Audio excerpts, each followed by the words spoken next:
Hello, everyone. This is Sammy with a daily inspiration. I just want to touch on the plan that God has for you.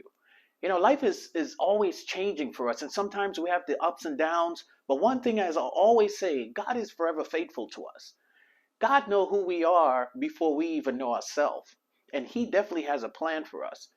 The book of Jeremiah 29:11 it talks about, for I know the plans I have for you, declares the Lord, plans to prosper you and not to harm you, plans to give you hope and a future. A short story about myself when I was much younger and living in a different state.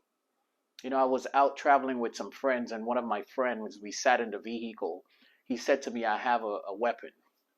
I looked at him and I asked him, why do you have the weapon on you? He said, I don't know, but at this point, I'm drinking and I'm smoking and I'm not in the right frame of mind. Knowing who I am, I asked him, is the weapon loaded? And he said, no, it's not loaded. And he pointed the weapon at me. I told him then, take the weapon off of me. And he said, oh, it's not loaded, as he unloaded the gun. Same time, my friend who was driving the car, he said, you guys need to cut it out back there. To prove that the gun wasn't loaded, he pointed the gun point blank to my friend's head, the back of his head, as he was driving, and said, the gun's not loaded. As he said that, the trigger went off. And the gun made the loud sound, of course, with all of us in the car.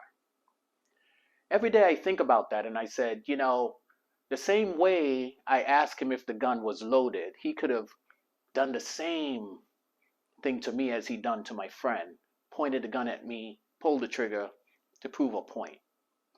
That's how I know God is real. That's how I know no matter what you may think God have in store for you that's not going to happen, just know it will happen. God has a plan for you. I did talk about be still, knowing that He is God. And in the matter of thinking of all the things that could have happened in my life to put me in the wrong path, a lot of times I think about God and I'm still allowing Him to work within me, through me, and continue to direct me in the path that He had already set out for me. So I hope sometimes you will sit back and you will think about your life, what you've been through, some trials, some tribulation, how you've gotten out of them, and understand that God has been by your side each and every moment of your day. So think about that as you go through the weekend and the rest of your life. I hope you'll have a wonderful day, and I'll see you again.